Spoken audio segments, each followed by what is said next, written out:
Madam কই? Madam একটু বাইরে গেছে স্যার। কখন গেছে বাইরে? এই যে একটু আগে গেছে, বললো তুই ঘরে কাজ কাম শেষ কর, আমি একটু আসি। তো স্যার আসলে বলি যে ম্যাডাম বাইরে গেছে। আচ্ছা তো বস। স্যার বসবো? হ্যাঁ বস। অনেক কাজ বাকি ছিল যে স্যার। আরে তোর কাজের কথা গেল। ঠিক আছে বলো।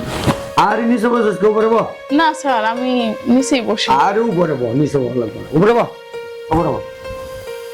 বস। ঠিক আছে স্যার বলেন। আরে তোর এত কাজ করা লাগবে না। আর তোর যে রোগ যৌবন, এই রোগে এই কাজ করলে তোর মানায় না। শোন, ম্যাডাম বাইরে গেছে, কাজ কর। ওর কাজ কাম করা লাগবে না। আর কিছু করে টাকা পয়সা দিব, খালি আমার লোক সময় পাস করবি। আরে তোর ম্যাডামের সমস্যা আছে। আর এগুলা যে আমি তোর যে কইতাছি, এগুলো তো ম্যাডাম আবার কইস না। না স্যার, কোথায় আর আপনি আর কোথায় আমি, এটা কখনো সম্ভব না স্যার। আরে সিরিফ শোন, তুই আর আমি জানি, এত তোর ম্যাডাম জানতেছে না, আর তুই দেখতেও আসে না। কিন্তু তোরও লাভ হইলো, আমারও লাভ হইলো। না স্যার, তোর এই যে দেখ এত সুন্দর রূপ যৌবন, তুই এই যে কাজ কাম করস, আর তোর ম্যাডাম না কত কিছু না তোরা কই, আমি তো শুনি। এগুলো কষ্ট কি মেনে নেওয়া যা অর্থাৎ তোর আমি যেটা কই সেটা শুন। তোর কিছু করে টাকা পয়সা দিব, তুই না সুন্দরভাবে চলবি। আর এই যে এগুলা জামা, একটা দামি দামি জামা পরবি। তোর কানের দুল, নাকের দুল, হাতের বালা সব বানায় দেবো যদি আমার প্রস্তাবে রাজি আস। সত্যি দিবেন স্যার? সত্যি সত্যি 373 কানে ধরলাম দেবো। আচ্ছা, আবার যদি ম্যাডাম কিছু যাই না ফেলে, তখন তো আমাকে বাইরে থেকে বের করে দিবে। তোর ম্যাডামও জানবো কে, জানে বিকেল লাগি, তোর ম্যাডাম বুঝতোই না। আচ্ছা ঠিক আছে স্যার, আপনি যদি আমাকে টাকা পয়সা গহনাপাতি দেন, আপনি যা বলবেন আমি তাই শুনবো। তাহলে চট করে ম্যাডাম যে বাইরে আছে, চলার মোড়ে দেই এখন স্যার? আরে কোয়াস কি এখন মানে? আচ্ছা চলো, ম্যাডাম আয় বলবো। স্যার ওই সামনে না যায়, আমরা এই ড্রয়িং রুমে। আর এনিশো এনিশো। আচ্ছা ঠিক আছে স্যার। ম্যাডাম আয় তাই আমরা এনিশাই যাই। ওদিকে না যায়, এই ড্রয়িং রুমে। আর এনিশো। আচ্ছা ঠিক আছে। এত পারতাম না। ইস কি না একটা মজা দিত। আর তুমি কোন এলা? মানে আমি যদি বাসায় না থাকি তাহলে মনে হয় এগুলা কইরা বেড়াও না? না না না, কি করে বেরেছি?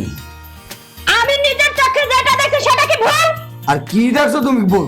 ওর সাথে কি একটা কাজের মেয়ে, তোমার রুচি এতটা নিচে নেমে গেছে যে একটা কাজের মেয়ের উপরে তুমি নজর দিছো। ছি! আর কি নজর দিছি, কই কি করছি? ওর ভিতরে কি ছিল যা আমার ভিতরে ছিল না? আমি তোমারে কি দেই নাই? তোমার দেখাত ভুল। দেখা ভুল? আমার চোখে একটা পোকা পড়ছিল, আমি বন্ধ হয়েছি, চোখটা বাদ দিয়েছি। তাহলে এরকম ভাবে চোখে পোকাটা পড়ছে যে তারপর বুকে তুমি এইলা পড়ছো, এটাই তোমার চোখের পোকা নাকি? না না, এলে কই বললাম, আমি তো খালি কইছি দেখ তো কিটা পড়ছে। আমি কি বোকা? তুমি তুমি কি দেখছো? হ্যাঁ কি দেখছো? দেখি নাই। তুমি একটা কাজের মেয়ের উপরে উঠা তুমি এরকম করতেছো, তারপরে তুমি আমাকে নির্লজ্জার মতো বলতেছো যে তুমি কি দেখছো? ছি ছি ছি, এই তোর দিনে ভালোবাসা বিশ্বাস, এতদিন ধরে সংসার করতেছো, তুমি এই বিশ্বাস বিশ্বাস। রাখছো? এই কথা তোমার মুখে মানে না। আর এই তুই কিভাবে পারলি? আমি তোকে সুন্দরভাবে বইলা গেলাম, আমি যার পরে তুই আমার স্বামীর সাথে এরকম করতেছিস? ম্যাডাম আমার কোনো দোষ নাই ম্যাডাম। তোর কোনো দোষ নাই? না ম্যাডাম। তোর দোষ কিভাবে নাই? তুই যদি না যাইতি ওকে তোর কাছে যাইতে পারতো? ম্যাডাম দেখেন, সাহেব আমার সাথে অনেক মিনতি করছে, আমাকে অনেক কিছু লোভ দেখাইছে, আমাকে মাফ করে দেন ছি! ম্যাডাম। তুমি এতটাই নিচে নামছো যে একটা কাজের মেয়ের সাথে যাইতে তুমি দ্বিধাবোধ করো নাই। আরে না, তোমার কি কইতাছা বলতা বলতা না তুমি। আসলে তুমি এমনই একটা কাজের মাইয়া রাখছো, আমি আইসি বাইরেতে, গরম লাগছে, আরে কইলাম যে পানি আছে নাকি, কোসা পানি নাই। আচ্ছা ঠিক আছে, তাই একটু বইছি, এই মুসা টুসা করে বলতে বইছে, বইছে যখন। আর কি কই জানো, ও ম্যাডাম তো নাই বলে, আমার না, আমার তো জামাই নাই, আমার খুব মানে এত বুঝোই। ম্যাডাম আমার কোনো দোষ নাই ম্যাডাম, সাহেব সব মিথ্যা বলছে ম্যাডাম।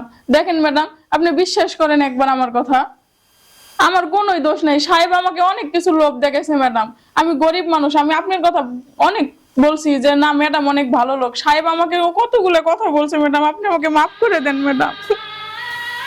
আচ্ছা ঠিক আছে, আমাকে যেহেতু তোমার ভালোই লাগে না, তুমি তোমার কাজের মেয়ে নিয়ে থাকো, আমি চলে গেলাম। আমি চলে গেলাম। আর দামা তুমি কই যাও? গেলে কাজের মাইয়া যাবো, তুমি যাবা কে? লও আরে বাইর করো, চরিত্র তো খারাপ, তুমি তো বিশ্বাস করতেছ না। আরে বাইর করো, বাইরকে লও, দুজনে বাইর করে দিই, পরে আমরা বুঝতেছি। আচ্ছা ঠিক আছে, কোনোদিন যিনি আমার বাড়ির আশপাশে যিনি তোরে না দেখি। ঠিক আছে ম্যাডাম। আচ্ছা যাক, যাওয়ার কম হয়ে গেছে, এখন চলো মাথা ঠান্ডা করি বউ। শোনো, এটা নিয়ে মন খারাপ করো না, যাচ্ছে আর ও তো ভালো আছিল না, স্বভাবটা খুব খারাপ, লোভী মাইয়া আছে। আচ্ছা শোনো, আর তুমি তো আমার যা